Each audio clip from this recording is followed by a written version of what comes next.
Good morning, good afternoon, and good evening to you guys all. I'd like to welcome you guys all to another Lions Leadership Program. And just to formally introduce myself to the people that does not know me yet, my name is Herbert Arbacad. I'm the founder and president of Lions Leaders and Organized Networking. I just want to announce to you guys all that this is the last part of my series. I will move on to the next series soon as I make the next couple videos. Now, for the people that doesn't know the 4 levels of multi-level marketing yet, I really highly suggest and I encourage you guys to watch the videos in order. Now, the first video I made was the laws of philosophy and principle. The second video I made was the laws of momentum. The third video I made was the laws of action. If you guys haven't watched these videos yet, please watch it accordingly and repeat it over and over again so you could internalize the 4 levels in network marketing. Now, our topic for today is the laws of duplication. The secret in multi-level marketing is duplicating yourself to your network. Sa mga tao na seryoso at mga taong baguhan pa lang sa networking, sasabihin ko na sa inyo, duplication, yan ang sekreto sa networking. Now, tanong ko sa inyo, correct me if I'm wrong, gusto niyo lahat ng downlines nyo maging professional people, magaling mag-present ng business plan, magaling mag-present ng products, nagkakaroon ng resulta. Of course, everybody wants that. Instead of lazy people, na pupunta lang sa office, uupo lang, na ipagkwentuhan lang, pero sa totoo lang, walang production. And if you guys can all agree with me, gusto mo magkaroon ng super group, mga networkers na mga superman sa ilalim mo na marami, libo-libo. Lahat din ng tao sa networking gusto mga lahat ng kagrupo at sa mga downlines nila may leadership. Ano yung leadership na yan? May loyalty sa grupo niya, may loyalty sa company. Yung excellence, lahat ng ginagawa niya, gusto niya puro tama. He has that sense of excellence. Yung attitude niya maganda. Discipline siya, alam niya kung anong dapat gawin at ginagawa niya, hindi niya na hinihintay si upline na sabihin sa kanya. Educated siya, very knowledgeable about everything in the business, about the products, about the compensation plan, and how to train. Reliable siya, maaasahan mo siya, pag sinabi mo isang bagay, magagawa niya. Marunong siya may pag-service sa mga downlines niya at sa mga kliyente niya. Gusto din natin magkaroon ng humility ang grupo natin, hindi mayabang. Pinakamaganda kasi sa negosyo natin is if you want to duplicate, you might as well have all of these traits of humility, integrity, at may great purpose in life. Hindi lang puro purpose lang niya, gusto din niya makatulong din sa tao. Of course, we all want our group and our network to have the sense of teamwork because together, everyone achieves more. Gusto din natin magkaroon ng positive attitude at hindi lang yun, to have a good learning, listening attitude. Even though you're a top earner in the company, pinakamagandang trait pa rin ang good learning listening attitude. We also want a group that will give results to themselves and to their people. Parang nga sabi ni Mr. Zig Ziglar, help enough people get what they want, then you will have anything you want. We also want our group and our downlines to know the role of a networker. Ano ba yung mga roles ng networker? Number 1 is to sell products. Number 2 is to sponsor distributor. Number 3 is to service customers and to service distributors. Natanong ko sa inyo, kung lahat ng mga sinabi ko, lahat ng downlines nyo, meron yan. Tama ba? Magkakaroon kayo ng super group, like a Superman group? I could agree, and I know you would agree, that you will have a strong network and you would earn a lot of money. Pero before you have a super group, you yourself have to become the man of steel first. Bago mo muna magkaroon ng super group katulad ng mga sinabi ko sa iyo. Parang nga sinabi nga ni Master Sifu my downline, I will teach you the way of networking. Upline, what exactly are you going to teach me? How to sell, sponsoring, and service. If I learn it all, will I become rich? Yes. Power! Before you teach, you must first master how to sell, sponsoring, and service. Once you've known all of that and you have mastered it to heart, then you will be able to duplicate. Of course, experience is a given. Once you learn how to do sales, sponsoring, and service, you will also go through the experience that will teach you and will lessen your learning curve. Now, for the networkers that's already in level 4 already, here are my top 10 tips in training and mentoring. Now, number 1, you can only teach if you yourself are convinced. Be clear and direct. Practice your communication skill. Now this book, How to Win Friends and Influence People, is my #1 recommendation for you to read and master if you want to learn how to train and mentor people. This book will teach you how to communicate your information much more clearer to your people. And I also recommend Conversation Power by James Van Fleet. Now this is a very powerful book as well. As you can see as the title, it says Conversation Power. Power? Power. Number 3, be a friend, be friendly, and be yourself. I know we all have a person that we idolize in the company. Please copy their traits, copy their good characteristic, but don't copy everything they have.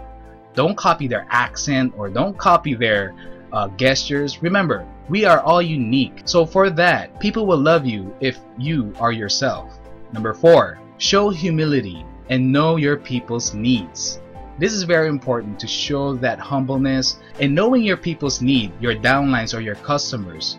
That is your responsibility as a networker, so you know what to train them and you know what to give them and you don't waste time. Remember, it's like what I always say, time is gold. Number 5, it's all about the presentation. Remember, when you do one-on-one presentations and when you talk to someone or you talk to a group, you gotta remember, image and delivery is very important. You have to look good, you have to look nice.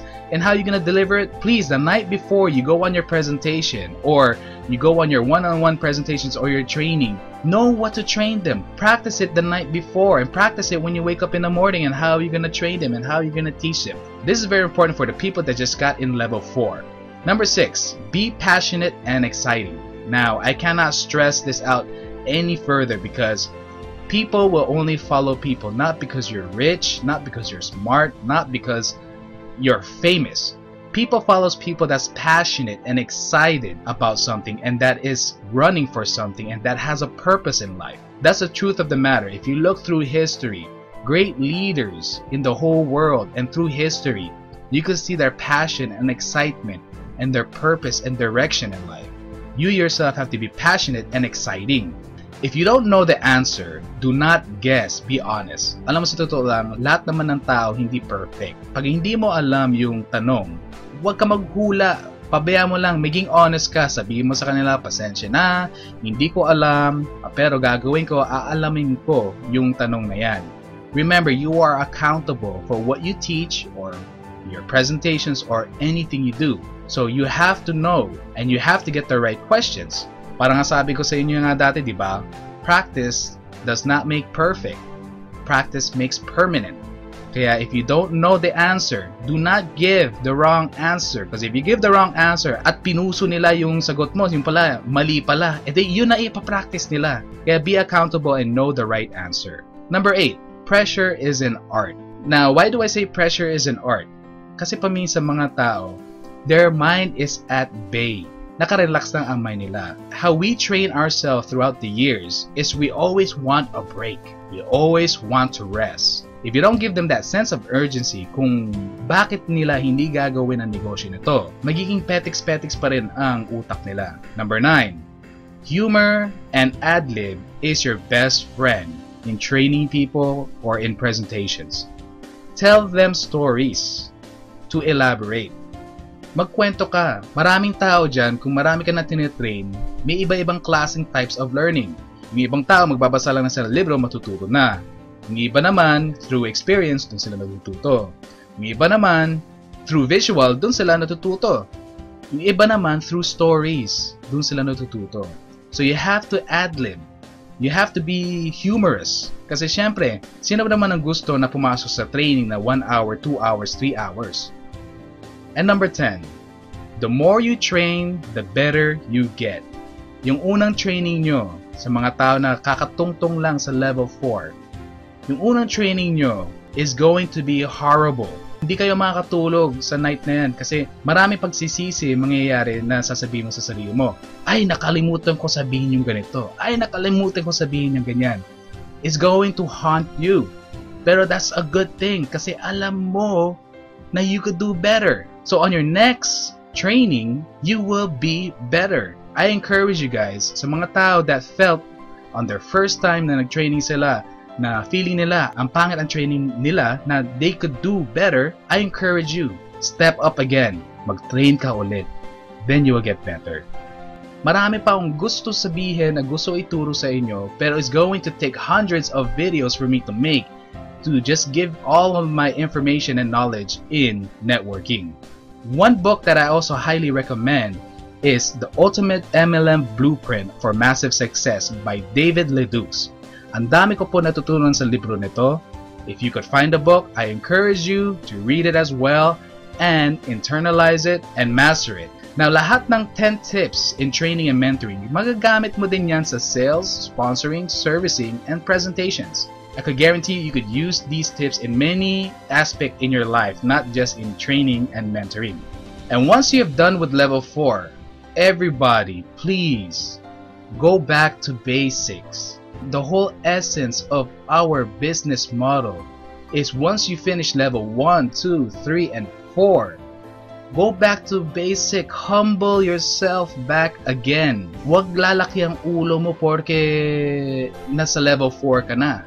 Pagbalik mo sa basics at bumalik ka sa level 1, lalaki ngayon ang philosophy mo, mas gaganda ang mga values mo at dreams mo, at yung principles mo, direction mo, magiging mas klaro. Yung personal development mo, mas gumagaling ka na ngayon sa presentation, sa products, at mas marami ka ng libro na babasa at napapakinggan, at you will get better to talk to people. The more you repeat this cycle over and over and over again, the bigger your income will be in your network. Okay, I highly encourage you guys, once you finish your level 1, 2, 3, and 4, please repeat, be humble, go back to basic. I highly encourage sa mga baguhan dito sa networking na hindi pa nakakatungtong sa level 4, hindi pa marunong mag-train ng mga tao at mag-mentor, encourage mo mga tao mo, mga downlines mo, pumunta sa office para doon sila mag-train, doon sila maduduplicate. Kasi yung office, the whole silbi ng office is a university. This is where you can surround yourself with successful people and learn from them. Huwag kayo pumunta sa office kung magchichismisan lang kayo o magtatambay lang kayo. That is not allowed in the office. The office is supposed to be an office of production. Either may pay-ins ka or mag-aaral ka. Now, for the people na malayo, I highly encourage you guys to stay close to your uplines and stay close to your upline leaders in that area. Share knowledge with one another. Make sure you always have a notebook with you and a pen. Kaya if anytime they have some knowledge to give to you, isulat nyo at i-analyze nyo pag-uwi nyo. Power! Power!